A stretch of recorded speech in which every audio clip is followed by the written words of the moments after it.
Ayan nga guys, so nailagay na po yung mga ricado, mga sweet carrots, kaysa yung reno. At nilagay na rin po yung red pepper.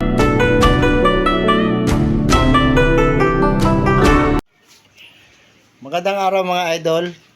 Ngayon tayo magluluto ng bopis. Siyempre ang sangkap ng bopis ay siyempre ay yung baga. Ayan po yung baga ng baboy. Laman loob, pinakuluan ko para madaling hiwain. At siyempre mga ricado, eto, labanos, carrots at sili. Wow! At siyempre lalagyan din siya natin ng reno. Wow! Reno po ang nagpapasarap dyan sa bopis. Pagkatapos natin siyang pakuluan, pagka pwede na, hihiwa-hiwain natin siya ng maliliit. At mamaya ko na lang papakita sa inyo ang pagluluto guys. At yun na nga guys, so, ginagayat na namin yung pambopis.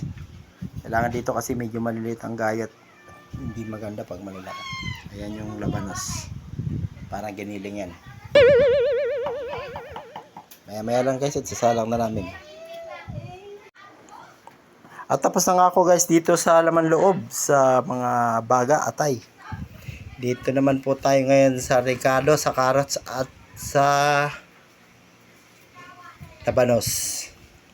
At maya lang guys, luluto na natin yan. Sige. At yan na nga po guys, nagayat na po namin yung mga ricado, mga lulutuin. At maya lang po ay gigisa na po namin yung aming lulutuin. Naghihiwa pa ni Mrs. ng sibuyas, bawang at luya. Habang ako'y nanonood ng Kalinga Prab. At nagisa na nga kami guys ng bawang, sibuyas at luya. Ayan o. Isusunod na nga po natin ngayon yung laman loob na kasangkapan para sa bopis. Alam niyo naman po siguro kung ano yung ginagawang bopis. Yung baga, puso ng baboy na may kasamang atay. Yan nga po, pinapapula lang po natin ng konti ang ricado. At pagka mapula na po at na pwede na ilalagay na po natin. Nakasalang na yung bawang, sibuyas at luya. At isusunod na po natin yung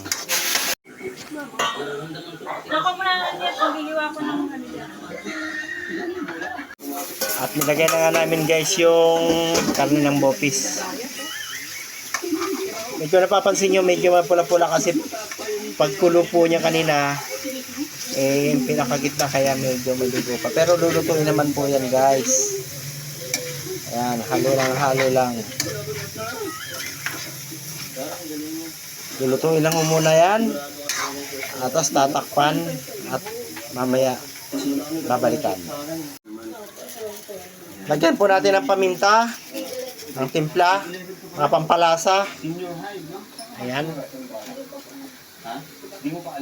Misis ko ang tiga luto ko at ako tiga camera. Tinuturuan ko lang mo siya. Paano gagawin niya? Ayan. Halo ng halo. Halo-haloin ang bola.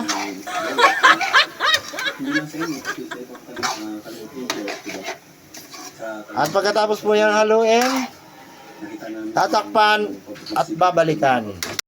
Meron nga pala tayo nakalimutang gayatin yung bell pepper. Kasama nga pala sa ricado yung bell pepper.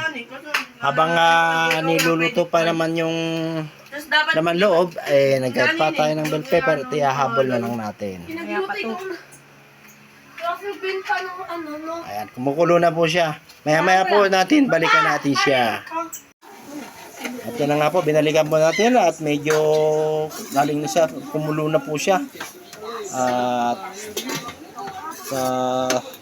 hanggat siya ay talagang mawala na yung lansa, tsaka natin siya lalagyan ng mga pampalasa. Yan po yung aswete. Yan po yung bunga ng kahoy na parang rambutan. Yan po yung buto niya. Tapos, kakanaw po siya sa tubig para magkulay pula. Ayan nga guys, so nailagay na po yung mga ricado, mga sweet carrots, kaysa yung reno. At nilagay na rin po yung bell pepper. At marami pang iba. At ito po yung pinakahuli sa lahat, yung sili. Siling pang sigang. Pero higit-hiwa-hiwa. Napakainit magluto pag sa tanghali. Lagyan na nga po yung siling green. At para maya-maya ay hahanguin na po. Ayan na po ang luto nating bopis. Kaya hanggang dito lang guys ang aking video. Sana po ay marami naman po kayong natutunan sa pagluluto ng bopis.